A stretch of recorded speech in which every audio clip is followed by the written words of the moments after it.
안녕하세요, 별남입니다. 저희가 한 달 전쯤에 이제 iOS 15.4 베타 버전 영상을 올렸는데 이게 이제 정식으로 출시를 했습니다. 여러분들도 잘 알고 계신 것처럼 이 버전을 설치하면 이제 마스크를 쓰고도 페이스 아이디로 잠금 해제를 할 수가 있게 돼요.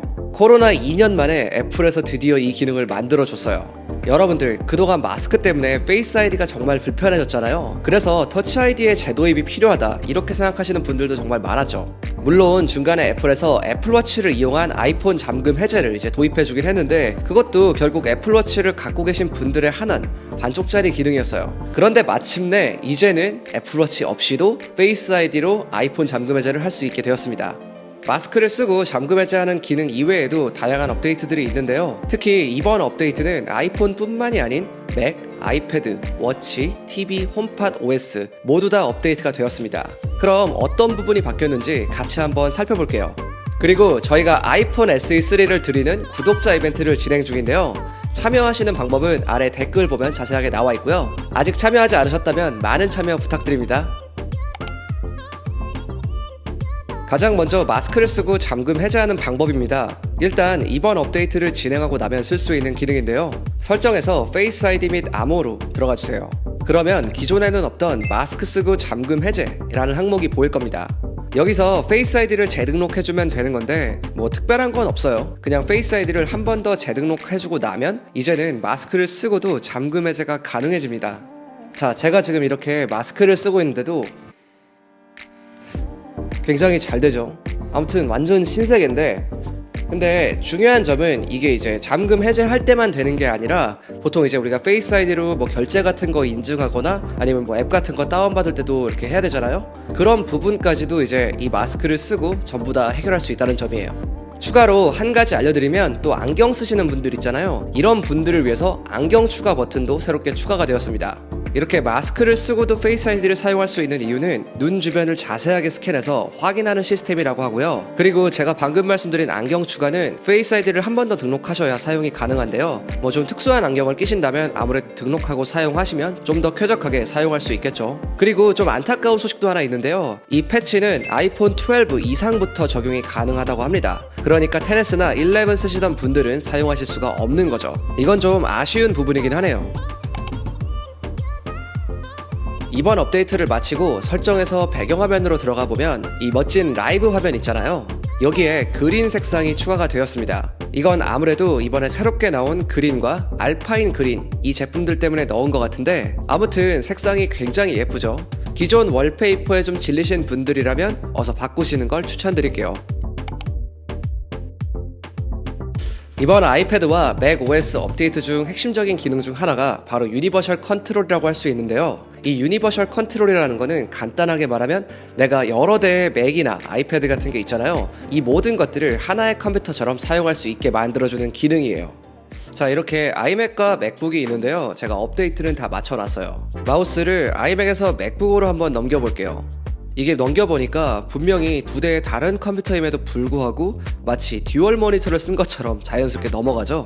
아무튼 이 유니버셜 컨트롤의 장점은 여러 대의 맥이나 아이패드에서 다양한 작업을 한 번에 할 수 있다는 점인데요. 이렇게 별도의 설정 없이 여러 대의 제품을 가까이 가져다 놓으면 마치 하나의 컴퓨터인 것처럼 자유롭게 사용할 수가 있습니다. 진짜 신기하죠? 일단 이렇게 세팅을 해놓으면 상당히 다양한 작업도 손쉽게 가능한데요. 가령 이런 식으로 아이맥에서 맥북으로 파일을 드래그해서 열 수도 있습니다. 당연히 아이패드로도 가능하고요. 물론 조금의 제약은 있어요. 그런데 무선으로 심지어 이렇게 자연스럽게 된다는 건 정말 개인적으로 아주 놀라운 경험이었습니다. 기존에 나와있던 사이드카 기능과도 좀 헷갈리실 수도 있을 것 같은데 사이드카는 맥의 디스플레이를 아이패드로 미러링하거나 확장할 수 있는 방식인 반면 유니버셜 컨트롤은 말 그대로 동시에 여러 장치를 한 번에 컨트롤할 수 있는 기능이에요. 이렇게 좋은 기능인데 한 가지 좀 아쉬운 점이 있더라고요. 이게 맥이 없이는 작동을 하지가 않습니다. 그러니까 뭐 아이패드 2대 이렇게 연결해서 쓰려고 하면 이거는 사용을 못하는 거예요. 뭐 요런 좀 아쉬운 점들이 있긴 했었는데 전체적으로 굉장히 신선한 경험이었습니다. 이번 iOS 15.4와 아이패드 OS 15.4에서는 37개의 새로운 이모지와 70개 이상의 스킨이 추가가 되었어요. 그래서 총 100개가 넘는 이모지가 새롭게 생겼습니다. 저는 아이메시지를 그렇게 자주 이용하는 편은 아니어서 분명히 쓰임새에서는 좀 제한이 있었지만 아이메시지를 자주 사용하시는 분들에게는 정말 좋을 것 같습니다. 이번 업데이트를 하면 아이패드의 키보드 라이트의 밝기를 컨트롤 센터를 통해서 설정할 수 있게 됐습니다. 안타깝게도 제가 지금 아이패드용 키보드가 없어서 시연은 못 해드리는데요. 이걸 설정해주는 방법은 설정에서 제어 센터로 가주시면 키보드 밝기 조절이라는 토글이 하나 새롭게 생겼을 거예요. 이걸 추가해주면 이제는 컨트롤 센터에서 간편하게 키보드의 밝기를 바꿀 수 있게 됩니다. 그런데 재미난 점은 그냥 밝은 상황에서 이걸 조절하려고 하니까 조절이 안 되더라고요. 이거는 주변 광량을 인식해서 작동하는 구조라서 어느 정도 주변이 어두워져야지 조절할 수 있게 된다고 합니다. 이렇게 조절하고 있는 와중에도 주변의 빛이 다시 밝아지면 또 자동으로 비활성화가 되고요. 참 뭐랄까 애플스럽게 조절하고 있는 그런 느낌이 좀 드는 것 같아요. 여러분들도 잘 알고 계시는 것처럼 이번 아이폰 13 프로 라인업부터는 120Hz의 프로 모션을 사용할 수가 있게 되었어요. 이게 정말 부드럽고 좋은 기능이긴 한데 그런데 이제 사용자분들이 간혹 그러시더라고요. 어떤 앱에서는 지원이 되는 것 같고 또 어떤 앱에서는 안 되는 것 같다. 네, 맞습니다. 이 120Hz의 프로 모션은 애플의 네이티브, 그러니까 기본 앱에서만 작동을 했고 이제 이 밖에 서드파티 앱에서는 작동하지 않았던 경우들이 많이 있었는데요. 이번에 이거를 고쳐주는 업데이트가 되었습니다. 이번 업데이트를 하고 나면 더 이상 네이티브 앱이 아닌 서드파티 앱들도 최대 120Hz까지 애니메이션을 표현할 수 있게 변경되었다고 합니다. 드디어 제 아이폰 13 프로 맥스가 돈값을 하는 순간이 오네요. 이 외에도 시리의 미국 음성이 하나 추가가 되었고 국내에서는 사용할 수 없지만 NFC를 통해 직접 페이할 수 있는 탭투페이 기능, 애플카드 위젯 등 정말 다양한 기능들이 대거 추가가 되었습니다. 아무튼 저는 다른 건 몰라도 애플이 어서 국내에도 좀 애플페이를 사용할 수 있게 만들어줬으면 하는 소망이 있네요. 언제쯤 될까? 제발.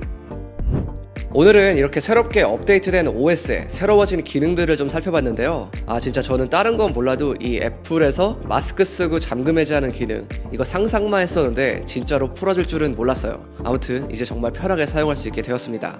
궁금한 사항이 있으시면 댓글로 남겨주시고요. 오늘 제가 준비한 영상 여기까지입니다. 지금까지 별남이었습니다. 빠이.